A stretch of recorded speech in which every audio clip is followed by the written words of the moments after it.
After a year on the road, I thought I'd get tired of traveling. The endless clatter of railways, highways, and everything in between. But as my train pulled into the station at Bellariva, I felt every bit as excited as the first day of my journey. A whole year. It felt like a lifetime. The places I'd seen, the people I'd met, of course, the forgotten treasures I'd given a new lease of life along the way. I'm a restorer by trade. Bringing our most beloved possessions back to life is what I love to do. I'd been traveling for months, working my way from one town to the next, fixing everything from family heirlooms to VCRs. Bellariva was my chance to take a break. Unfortunately, that would have to wait until after I'd unpacked.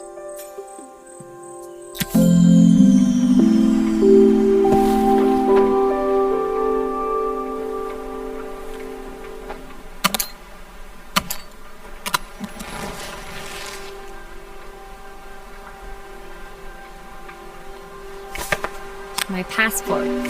Not many blank pages left now. The tools of my trade. No hope of restoring things without these.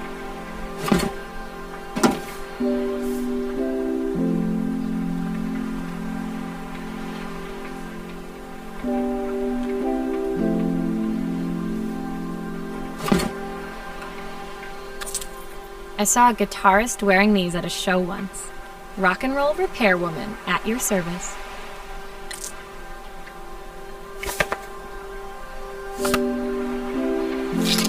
I picked up these sunglasses on my last stop. Hopefully I'm cool enough to pull them off. My parents took this after I made my first repair. Seems like a lifetime ago.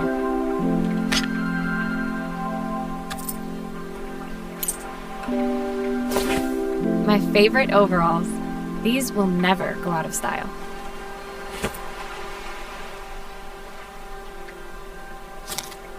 Who doesn't love a scrunchie? Practical and stylish. Looking forward to taking more close-ups of my fingers with this. I'll hand these out once I'm settled in. Fingers crossed they get me some work.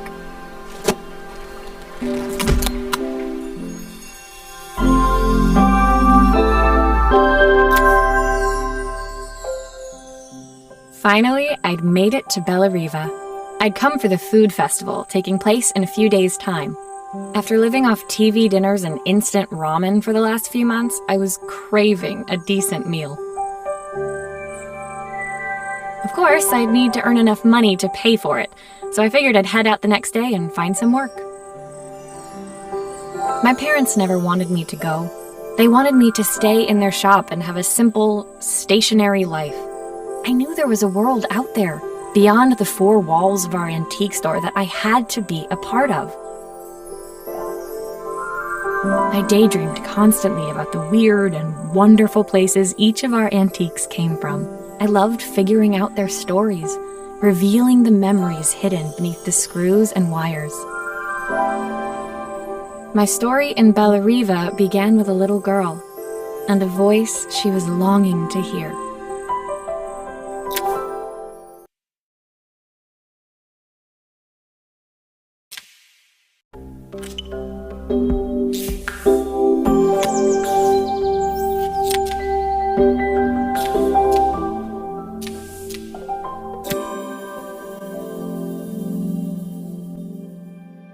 It was my first morning in Bellariva, and I couldn't wait to leave my hotel and explore.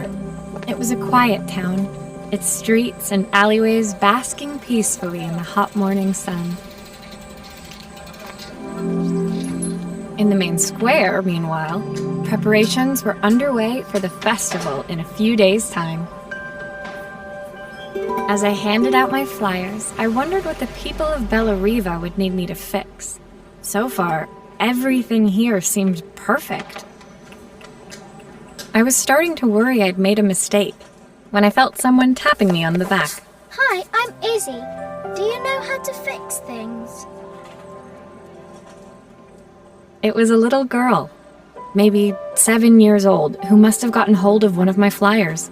She rummaged around in her backpack until she hauled out a battered red cassette deck. My tape is broken and I can't make it work anymore. I tried to fix it myself, but there's this metal thing in the way. Can you try?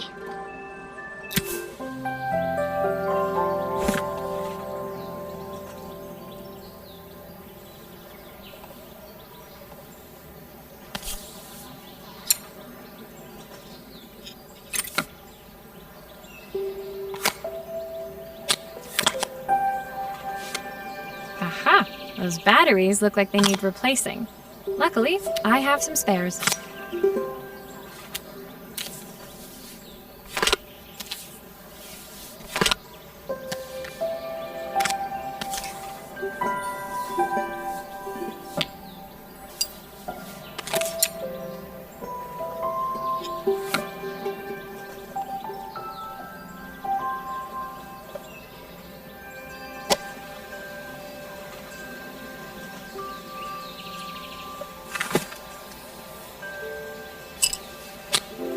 Why did you do that?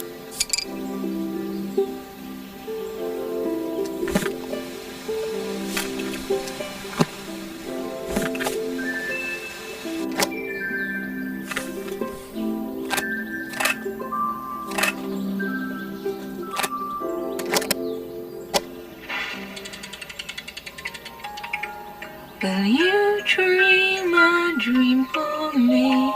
If I sit by your side and hold you so tight, know that I will. When it finished, Izzy picked up the tape deck and tucked it carefully into her backpack.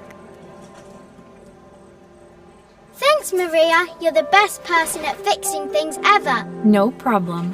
Who was that singing? They're very good. It's my mum. She's not here anymore. Izzy trailed off. It was the kind of silence a cassette tape would never be enough to fill. When Izzy's friends called for her, she dug deep into her pockets, looking for something to pay me with. Eventually, she produced a grand total of a stick of gum, 3 mismatched buttons, and a yo-yo. I usually preferred a check, but Izzy looked so serious, I wrote out a full receipt. She seemed like a happy kid, but beneath it all, part of her life had been shattered. A part I wouldn't be able to fix.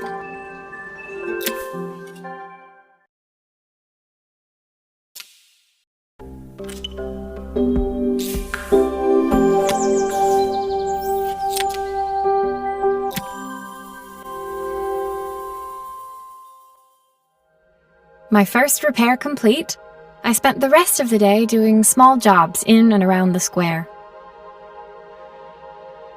I was exhausted when I got back to my hotel and found a message asking me to make one more visit. The address led me to a quaint little house, a stone's throw from the beach. Bathed in the evening light, it looked beautiful, in spite of its flaking paintwork and chipped tiles. The front door was opened by a harried-looking man, still dressed from a long day at the office. Are you Maria? My name's Joseph. I'm Isabel's father. I'm so sorry she bothered you this morning. Please, come in. I'd like to settle up properly. On the mantelpiece, I saw the remains of a broken statue. Without thinking, I picked up a fragment. Ah, my father's statue. What's left of it, at least. Yet another way I'd have disappointed him. It survived 100 years in this family. But 5 minutes with Isabel and... Do you think you can salvage it?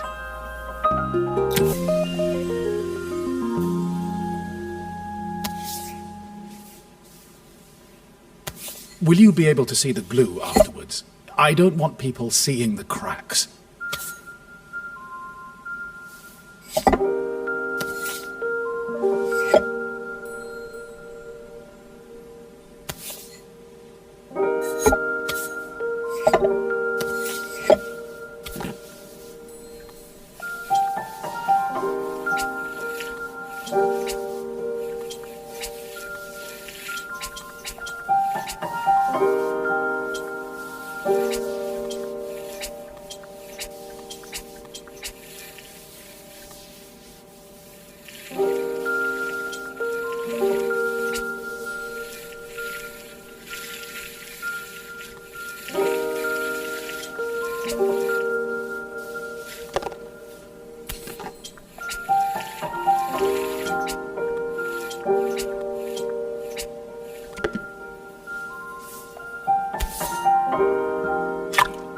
Sometimes I think my daughter should come with a warning label.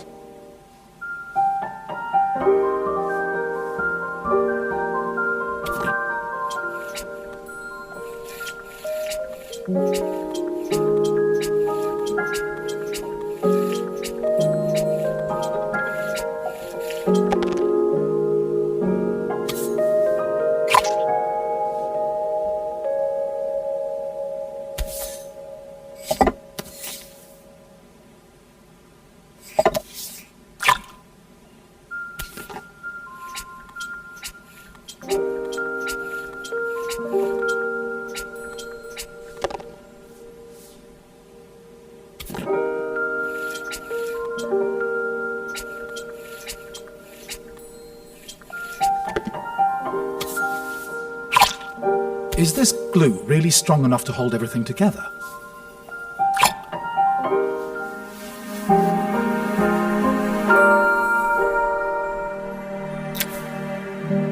Thank you, Maria. It looks as perfect as it ever did. My father wanted me to make something of myself. He didn't have time for anything less. As Joseph put the statue back on the shelf, it nudged against the family portrait stood proudly next to it. So he was Bellariva's mayor. And that was Izzy's mom. They must both miss her so much. Sorry, I'm a little tired. I've been working late getting things sorted for the festival. There's only a few days to go. Looks like I'll be working late. Again? When I told my parents I wanted to leave, they always found an excuse to be busy, to avoid talking about it. I guess keeping themselves occupied was their way of pretending it wasn't happening. Joseph's work must have been taking up so much of his time. But maybe that was what he wanted. I just hoped he was finding enough time for Izzy, too.